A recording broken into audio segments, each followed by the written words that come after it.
Student, आज आपका स्वागत है नगिन बेस्ट डिजिटल चैनल पर। फ्रेंड्स, आज हम लेकर आए हैं क्लास 10th का चैप्टर बाल गोविंद भगत, जिसके राइटर हैं रामवृक्ष बेनीपुरी जी। इस पूरे पाठ में रामवृक्ष बेनीपुरी जी ने बाल गोविंद भगत जी के बारे में चर्चा की है। बाल गोविंद भगत इस चैप्टर के मेन कैरेक्टर हैं। वो एक सन्यासी जीवन जीते हैं और कबीर को अपना गुरु मानते हैं, पर वो वास्तव में सन्यासी नहीं है। उनकी गृहस्थी भी है। उनकी गृहस्थी में पत्नी, पुत्र, पुत्रवधू सभी हैं। बाल गोविंद भगत जी बहुत सुरीले हैं। उनका कंठ बहुत सुरीला है। वो बहुत ही सुर में गाना गाते थे। लेखक भी उनकी प्रशंसा करे बिना रह नहीं सका। तो हम इस चैप्टर के जरिए देखते हैं वो किस तरह अपने पारिवारिक व्यवहारिक जीवन को व्यतीत करते हैं। तो चलिए देखते हैं चैप्टर में क्या होता है। बाल गोविंद भगत मंझोले कद के गोरे चिट्टे आदमी थे। भाई बाल गोविंद भगत थे जो वो मंझोले कद के, यानी ना तो वो ज़्यादा बड़े थे ना छोटे थे, सही कद के गोरे चिट्टे आदमी थे। उनका रंग बड़ा साफ था। 60 से ऊपर के ही होंगे। भाई उनकी उम्र 60 साल से ऊपर की हो गई होगी। बाल पक गए थे। भाई उनके बाल पक गए थे, यानी उम्र के साथ साथ सफ़ेद होने चले थे। लंबी दाढ़ी या जटा जूट तो नहीं दे रखते थे। वो लंबी साधुओं की तरह लंबी दाढ़ी और जटाएं लंबी लंबी नहीं रखते थे, किंतु हमेशा उनका चेहरा सफ़ेद बालों से ही जगमग किए रहता था। उनका चेहरा सफ़ेद बालों से ही जगमग रहता था। भाई ऐसे लगता था सफ़ेदी सी छाई हुई है। कपड़े बिल्कुल कम पहनते थे। कमर में एक लंगोटी मात्र और सिर पर कबीर पंथियों की सी कनफटी टोपी। वह कबीर जैसी एक टोपी पहनते थे और कमर पर एक लंगोटी मात्र ही पहनते थे। जब जाड़ा आता तो एक काली कमली ऊपर से ओढ़ लेते थे। गर्मियों में तो वो टोपी और लंगोटी सी पहनते थे, और जब सर्दी आते तो एक काले रंग का कमली मतलब कंबल सा ओढ़ लेते थे। मस्तक पर हमेशा चमकता हुआ रामनंदी चंदन, भाई रामनंदी चंदन क्या, नाक से लेकर माथे तक तिलक लगाया हुआ मस्तक पर चमकता रहता था, जो नाक के एक छोर से ही शुरू होता है और औरतों के टीके की तरह शुरू होता है। वो भाई नाक के एक छोर से लेके, जैसे औरतें टीका लगाती है ना माथे पे, वहाँ तक होता है। गले में तुलसी की जड़ों की एक बेडोल माला बांधे रहते। गले में तुलसी के दानों की एक जो हिलती डुलती नहीं थी, बेडोल माला बिना हिले डुले वाली बांधे रहते थे। ऊपर की तस्वीर से यह नहीं माना जाता कि बाल गोविंद भगत साधु थे। भाई इन सब बातों से जो ऊपर के पैराग्राफ में बताया गया है, इनसे हम नहीं बता सकते कि बाल गोविंद भगत एक साधु का जीवन जीते थे। नहीं, बिल्कुल गृहस्थ थे। और यह भी नहीं कह सकते कि वो गृहस्थ थे बिल्कुल। उनकी गृहिणी की तो मुझे याद ही नहीं। उनकी गृहिणी की तो मुझे याद ही नहीं। उनके बेटे पोतू को तो मैंने देखा था। उनकी पत्नी को तो मैंने देखा नहीं, पर बेटे और पोतू पोतू मतलब बेटे की बहू को तो मैंने देखा था। थोड़ी खेती बाड़ी भी थी इनके पास और एक अच्छा साफ सुथरा मकान भी था।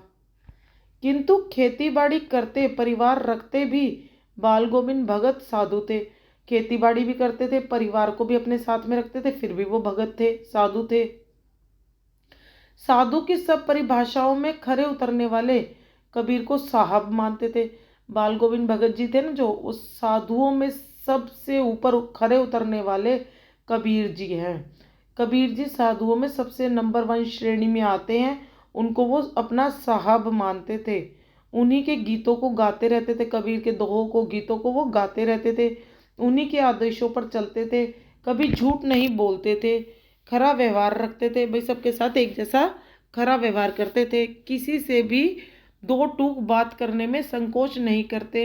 वे किसी को से भी सच्चाई सत्य बोलते हुए संकोच नहीं करते थे। किसी से खामखा झगड़ा मोल नहीं लेते थे। वो किसी से भी खामखा किसी भी तरह का कभी भी वैसे झगड़ा मोल नहीं लेते थे। किसी की चीज़ नहीं छूते थे, ना बिना पूछे व्यवहार में लाते थे। भाई किसी की भी चीज़ को नहीं लेते थे और ना यूज़ करते थे। इस नियम को कभी कभी इतनी बारीकी तक ले जाते थे कि लोगों को कौतूहल होता था। भाई हैरानी होती थी लोगों को बड़ी।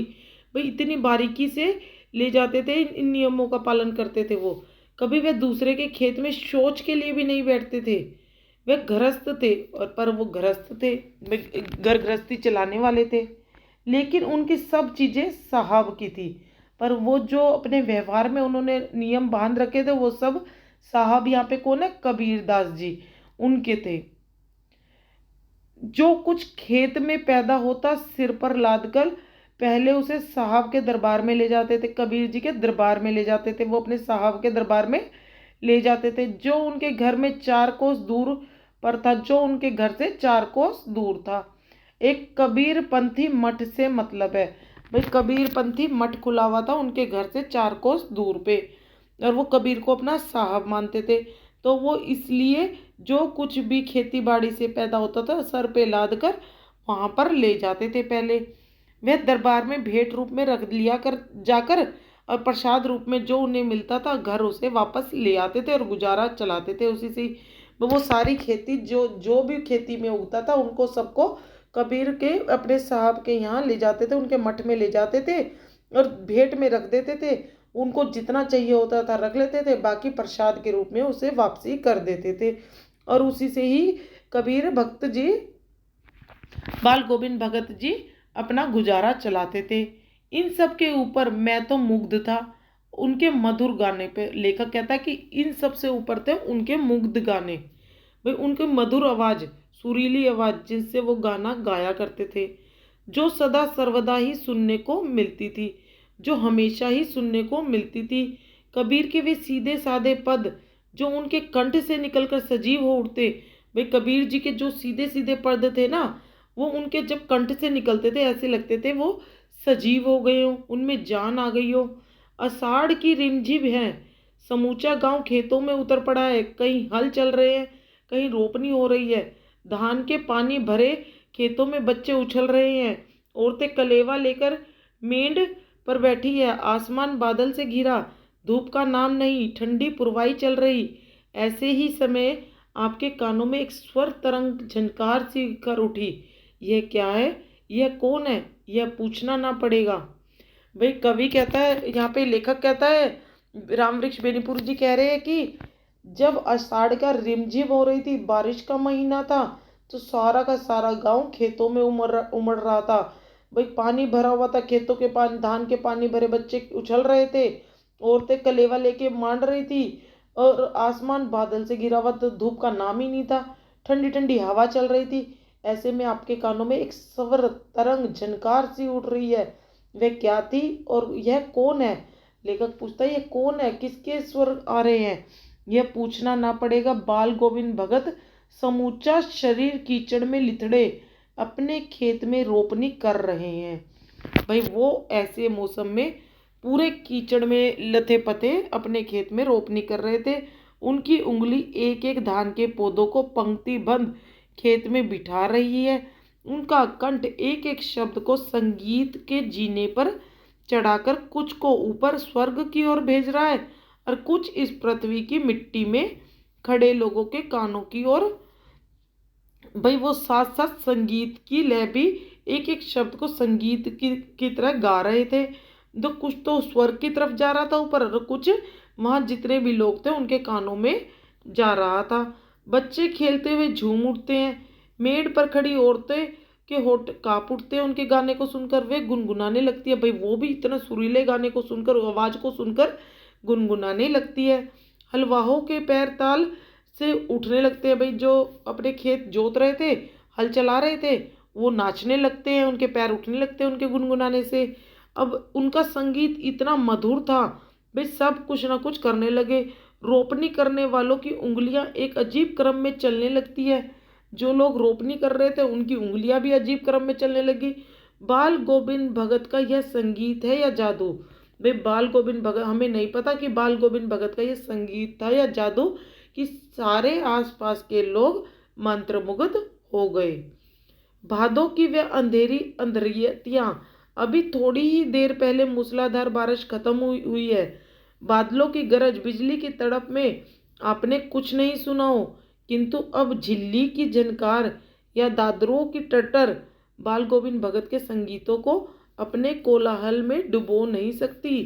भाई अंधेरी, बादों की जो अंधेरी रात होती है, बारिश की रात होती है, उनमें थोड़ी ही देर पहले मूसलाधार बारिश खत्म हुई है। बादलों की गरज और बिजली की तड़प में चाहे भले ही हमें उनकी आवाज़ें सुरीली गाने ना सुनाई दी हों, किंतु अब झिल्ली की झनकार, जो बारिशों के बाद झिल्लियाँ झिरझिर करती हैं और मेंढक टर्टर करते हैं ना, दादरों की टर्टर, मेंढकों की टर्टर, बाल गोविंद भगत के संगीत को अपने कोलाहल यानी शोर शराबा में डुबो नहीं सकते उनकी आवाज़ को। उनकी खजड़ी डिमक डिमक बज रही है और वे गा रहे हैं। उनकी खजड़ी मतलब वो खेती को रोप रहे हैं, वो डिमक डिमक करके बज रही है और वे गुनगुना रहे हैं। गोदी में पियवा चमक उठे सखियां, चिह चुहिक उठे ना, हाँ पिया तो गोद में ही है, किंतु वह समझती हैं वह अकेली हैं। चमक उठती हैं, चिहुक उठती हैं उसी भरे बादलों वाले भादों की आधी रात में। उनका यह गाना अंधेरे की अकस्मात कोद उठने वाली बिजली की तरह किसी ने चौंका देता है। भाई किसे ना चौंका दे, बिजली जैसे कड़कड़ चमकती है, बहुत भारी बारिश होती है वो, पर उनका गाना सबको चौंका देता है। उस बारिश में भी बाल गोविंद भगत का संगीत जाग रहा है। सब सो रहे हैं बारिश के उसमें, और पर उनका संगीत जाग रहा है। तेरी गठरी में लगा चोर मुसाफिर जाग जरा। कार्तिक आया नहीं कि बाल गोविंद भगत की प्रभातियाँ शुरू हुई। भाई कार्तिक माह लगा नहीं, बाल गोविंद भगत कबीर जी के भजनों को लेकर प्रभात फेरियाँ शुरू कर देते हैं, जो फागुन तक चला करती है, फागुन के महीने तक चलती है। इन दिनों वे सवेरे ही उठते हैं, ना जाने किस वक्त जगकर वह नदी स्नान को जाते। गांव से 2 मील दूर तक पैदल जाकर वो नदी में स्नान करते थे और सुबह जल्दी ही उठते थे। वहां से नहा धोकर लौटते और गांव के बाहर ही पोखरे के ऊंचे भीड़े पर अपनी खजड़ी लेकर जा बैठते और गाने टेरने लगते। भाई वहां से नहा धोकर वो गांव के बाहर ही पोखरे के ऊंचे भीड़े पर यानी ऊंचे ऊंचे जगह पर जाकर बैठते थे और गाने गुनगुनाने लगते थे। मैं शुरू से ही देर तक सोने वाला हूँ, मैं बहुत, लेखक कहता है कि मैं बहुत देर तक सोने वाला हूँ, किंतु एक दिन माघ की उस दांत किटकिटाने वाली भोर में मैं भी, भाई उस किटकिटाने वाली भोर में भी संगीत मुझे पोखरे पर ले गया। भाई उस गर्मी में भी, दांत किटकिटाने वाली माघ माह की सर्दी में भी, भर सर्दी में भी मुझे उस संगीत की आवाज़ पोखरे पर ले गया। मैं वो इतनी किटकिटाने वाली ठंड में भी उस पोखरे पर जाकर, जहाँ पर बाल गोविंद भगत जी गुनगुना रहे थे, वहाँ चला गया। अभी आसमान के तारों के दीपक बुझे भी नहीं थे भैया, अभी आसमान में तारे टिमटिमा रहे थे। हाँ पूरब में लोही लग गई थी, भाई पूरब में सूरज की हल्की हल्की रोशनी आने लगी थी, जिसकी लालिमा को शुक्र तारा और बढ़ा रहा था। भाई सूरज के पास शुक्र तारा होता है, वो उसकी लालिमा को और बढ़ा रहा था। खेत बगीचा घर सब पर कुहासा सा छा रहा था। खेत में, बगीचों में, घर पे सारी जगह कोहरा सा छाया हुआ था। सारा वातावरण अजीब रहस्य से आवृत मालूम पड़ता था। भाई सारा वातावरण रहस्यमय सा था। उस रहस्यमय वातावरण में एक कुश की चटाई पर पूरब मुंह काली कमली ओढ़े बाल गोविंद भगत अपनी खजड़ी लिए बैठे थे। भाई ऐसे रहस्यमय वातावरण में एक कुश की चटाई यानी तिनकों से बनी हुई चटाई पर पूर्व की तरफ मुंह कर कर काली कंबल को ओढ़े बाल गोविंद भगत जी अपनी खजड़ी लिए बैठे थे। उनके मुंह से शब्दों का तांता लगा था। भाई उनके मुंह से शब्दों का यानी गुनगुना रहे थे, शब्द निरंतर निकलते ही जा रहे थे। उनकी उंगली खजड़ी पर लगातार चल रही थी। गाते गाते इतने मस्त हो जाते, इतने सुरूर में आते, उत्तेजित हो उठते कि मालूम होता अब खड़े हो जाएंगे। कमली तो बार बार सिर से नीचे सरक जाती। भाई उन्होंने जो कंबल ओढ़ रखा था वो सिर से बार बार नीचे सरक रहा था, जाड़े से कपकपा रहा था। मैं तो जाड़े से कपकपा रहा था, किंतु तारे की छाँव में भी उनके मस्तक के श्रम बिंदु जब तक चमक ही पड़ते। भाई उनके तो श्रम बिंदु माथे के वो चमक ही पड़ रहे थे। गर्मियों में उनकी सांझ कितनी उमस भरी शाम को भी ना शीतल करती। उन अपने घर के आंगन में आसन जमा बैठते। भाई गर्मियों की सांझ में भी वो इतनी उमस भरी शाम में भी ना शीतल होती थी, उसमें भी वो अपने आंगन में आसन जमाकर बैठ जाते थे। गांव के उनके कुछ प्रेमी भी जुट जाते थे वहाँ पे। खजड़ियों और करतालों की भरमार हो जाती थी। एक पद बाल गोविंद भगत कह जाते, उनके प्रेमी मंडली उसे दोहराती तिराती थी। भाई कबीर जी के दोहों को के पदों को बाल गोविंद भगत एक पद कहते थे, प्रेमी मंडली जो उनको प्रेम करती थी वो उन्हें दोहराती थी, बार बार बोलती थी, बार बार दोबारा तिबारा बोलती रहती थी। धीरे धीरे स्वर ऊंचा होने लगता, एक निश्चित ताल एक निश्चित गति से। भाई धीरे धीरे स्वर ऊंचा होता था, एक निश्चित ताल होती थी, एक निश्चित गति होती थी। उस ताल स्वर के चढ़ाव के साथ श्रोताओं के मन भी ऊपर उठने लगते थे। धीरे धीरे मन तन पर हावी हो जाता था। भाई धीरे धीरे उन सबका मन तन पर हावी हो जाता था। होते होते एक क्षण ऐसा आता था, बीच में खजड़ी लिए बाल गोविंद भगत नाच रहे हैं। वही बीच में बाल गोविंद भगत गाने गाते गाते पंक्तियों को करते करते ताल स्वर के साथ नाचने खड़े हो जाते थे। उनके साथ ही सबके तन मन नृत्यशील हो जाते थे। उनके साथ साथ सभी प्रेमी भक्त भी नाचने लगते थे। सारा आंगन नृत्य और संगीत से ओतप्रोत हो जाता था। बाल गोविंद भगत की संगीत साधना का चरम उत्कर्ष उस दिन देखा गया जिस दिन उनका बेटा मरा। भाई बाल गोविंद भगत की संगीत साधना का चरम उत्कर्ष, भाई उनकी चरम सीमा तब देखी गई जब उनका बेटा मर गया। इकलौता बेटा था, वह कुछ सुस्त और बोधा सा था। भाई उनका बेटा है ना, सुस्त सा था, बोधा सा था, कोई काम नहीं करता था। किंतु इसी कारण बाल गोविंद भगत उसे और भी मानते थे। भाई वो कोई काम नहीं करता था, कुछ नहीं करता था, सुस्त रहता था, तो बाल गोविंद भगत इसी कारण उसे मानते थे। उनकी समझ में ऐसे आदमियों पर ही ज़्यादा नज़र रखनी चाहिए या प्यार करना चाहिए। भाई उनकी समझ ये थी कि ऐसे आदमी जो सुस्त और बोधे होते हैं उन पर नज़र ज़्यादा रखनी चाहिए और प्यार ज़्यादा करना चाहिए, क्योंकि ये निगरानी और मोहब्बत से ज़्यादा हकदार होते हैं। भाई ये सिर्फ किसी और चीज़ को नहीं मांगते, ये सिर्फ प्यार और मोहब्बत को ही मांगते हैं। बड़ी साद से उसकी शादी कराई। पोतू बड़ी ही सुभग और सुशील मिली थी। भाई बड़े साद से सिंपल तरीके से उन्होंने अपने बेटे की शादी करा दी। उनकी बेटे की बहू बहुत ही सुभग और सुशील थी। घर की पूरी प्रबंधिका बनकर भगत को बहुत कुछ दुनियादारी से निर्वित कर दिया था।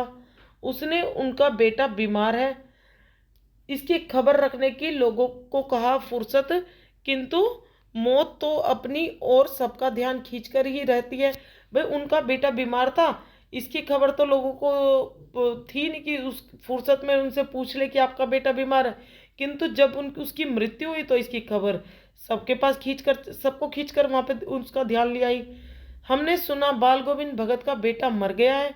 सबको पता चल गया कि बाल गोविंद भगत का बेटा मर गया। जब वो बीमार था तो किसी को नहीं पता था कि उनका बेटा बीमार है। कौतूहल वंश उनके घर गया।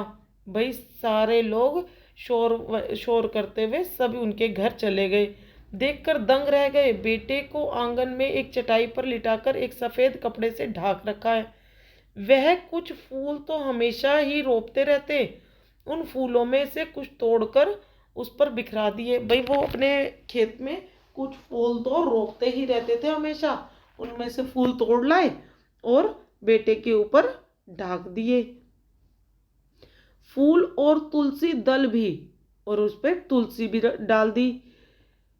सिरहाने एक चिराग जला रखा था, उसके सिरहाने सिर के पास एक दीपक जला रखा था और उसके सामने जमीन पर ही आसन जमाए गीत गाए चले जा रहे थे और उसके साथ बैठकर वहीं पर आसन बिछाकर गीत गाते जा रहे थे।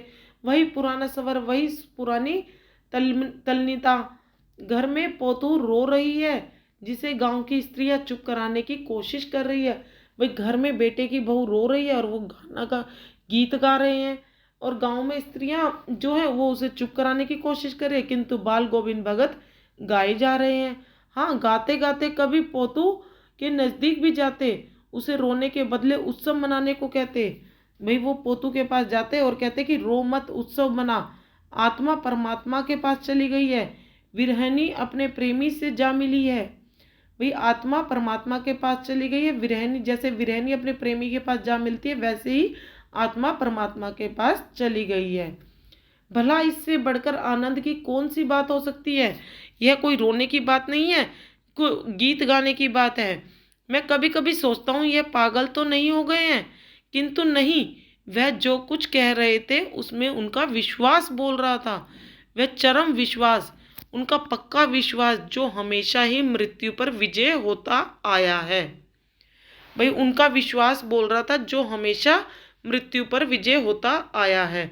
बेटे के क्रियाक्रम में तूल नहीं किया, भाई बिल्कुल भी कुछ नहीं किया, पोतू से ही आग दिलाई उसकी। किंतु जो ही श्राद्ध की अवधि पूरी हो गई, पोतू के भाई को बुलाकर उसके साथ कर दिया। भाई पोतू से ही अपने बेटे का क्रियाक्रम कराया, खुद नहीं किया उसका क्रियाक्रम, अपनी बहू से करवाया। जैसे ही बेटे के श्राद्ध की अवधि पूरी हो गई तो उसने अपनी बहू को भाई को बुलाया और उसके साथ उसको भेज दिया, यह आदेश देते हुए कि इसकी दूसरी शादी कर देना। इधर पोतू रो रो कर कहती है मैं चली जाऊंगी तो बुढ़ापे में कौन आपके लिए भोजन बनाएगा। भाई उसकी बहू कहती है रो रो कर कि अगर मैं चली गई तो आपके लिए बुढ़ापे में भोजन कौन बनाएगा, बीमार पड़े तो कौन एक चुल्लू पानी भी देगा। मैं पैर पड़ती हूँ कि मुझे अपने चरणों से अलग नहीं कीजिए। उनकी बहू कहती है रो रो कर कि मुझे मत भेजो, मैं भाई बुढ़ापे में आपकी सेवा कौन करेगा, आपको दवाई पानी कौन देगा, भाई मुझे अपने यहाँ से अलग मत कीजिए, छोड़कर चल दूंगा। लेकिन भगत का निर्णय अटल था, पर बाल गोविंद भगत जी का तो यह निर्णय अटल था। तू जा, नहीं तो मैं इस घर को छोड़कर चला जाऊंगा।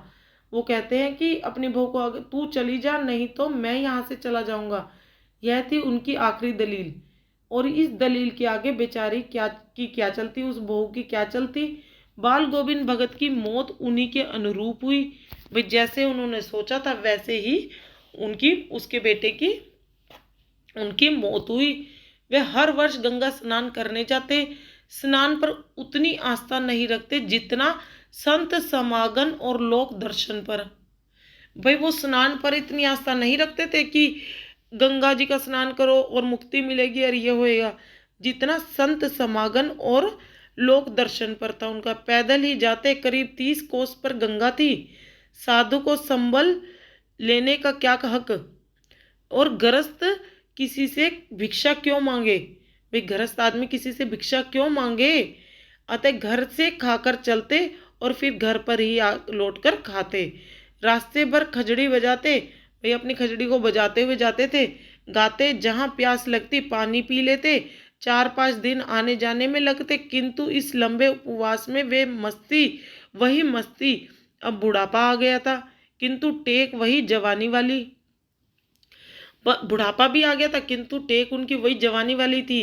इस बार लौटे तो तबीयत कुछ सुस्त थी। गंगा जी का स्नान करके लौटे तो उनकी तबीयत कुछ खराब थी। खाने पीने के बाद भी तबीयत नहीं सुधरी, थोड़ा बुखार आने लगा। किंतु नेम व्रत तो छोड़ने वाले नहीं थे, किंतु वो इन व्रतों को, नेम को, नियम को छोड़ने वाले तो नहीं थे। वही दोनों जून गीत, स्नान, ध्यान, खेती बाड़ी देखना। वही उसी तरह जून के महीने में गीत गाना, स्नान करना, ध्यान लगाना, खेती बाड़ी करना, यही सब कुछ वो करते रहते थे। दिन दिन छीजने लगे, दिन दिन बीतने लगे। लोगों ने नहाने धोने से मना किया। भाई लोगों ने कहा कि मत नहाओ धो, बीमार हो। किंतु मालूम होता कि जैसे आराम करने को कहा, आराम नहीं करा, किंतु हंस हंसकर टाल देते थे। उस दिन भी संध्या के गीत गाए, किंतु मालूम होता जैसे तागा टूट गया हो, माला का एक एक दाना बिखरा हुआ हो। भोर में लोगों ने गीत नहीं सुना, जाकर देखा तो बाल गोविंद भगत नहीं रहे, सिर्फ उनका पंजर पड़ा है। भाई उस समय क्या हुआ, उस संध्या में, रात के समय, शाम के टाइम तो उन्होंने गीत गाए और आराम के लोगों ने कहा कि आप आराम कर लो, उन्होंने हंसकर टाल दिया। और किंतु मालूम होता है जैसे फिर लोगों को लगा कि जैसे तागा टूट गया, माला का एक एक दाना बिखर गया। भोर हुई, भोर में उनके लोगों ने गीत की आवाज़ सुनी नहीं। उन सब ने जाकर देखा तो बाल गोविंद भगत नहीं रहे, वो मर चुके थे, सिर्फ उनका शरीर पड़ा हुआ था। तो इस प्रकार हमने इस चैप्टर को करा। इस चैप्टर में हमने देखा बाल गोविंद भगत जी किस तरह तो इस तरह हमने इस चैप्टर को करा। चैप्टर में हमने देखा बाल गोविंद भगत किस तरह गृहस्थ होते हुए भी सन्यासी जीवन व्यतीत करते थे, कबीर को अपना साहब मानते थे, उनके लिए वो अपनी खेती बाड़ी से जो कुछ भी उत्पन्न होता था उनके मठ में पहले चढ़ावा चढ़ा के आते थे, फिर प्रसाद के रूप में जो मिलता था वो अपने गृहस्थी में यूज करते थे। भाई उन्होंने अपने जीवन के आखिरी समय तक अपने नियमों को नहीं तोड़ा, उन्होंने अपने नियमों को बनाए रखा, अपने नियमों को पे अडिग खड़े रहे। तो अगली वीडियो में हम इसके अभ्यास के प्रश्न और एमसीक्यूज लेके आएंगे। इस तरह हमने लाइन टू लाइन चैप्टर को पूरा करा। अब आप इस चैप्टर को अच्छे से पढ़िए और समझिए, आगे एमसीक्यूज और क्वेश्चन आंसर करने में आपकी बहुत मदद मिलेगी। तो हमारी आगे आने वाली वीडियोस की वेट कीजिए। वीडियो अच्छी लगे तो लाइक शेयर और सब्सक्राइब करें। तो चलिए तब तक के लिए थैंक यू, बाय बाय।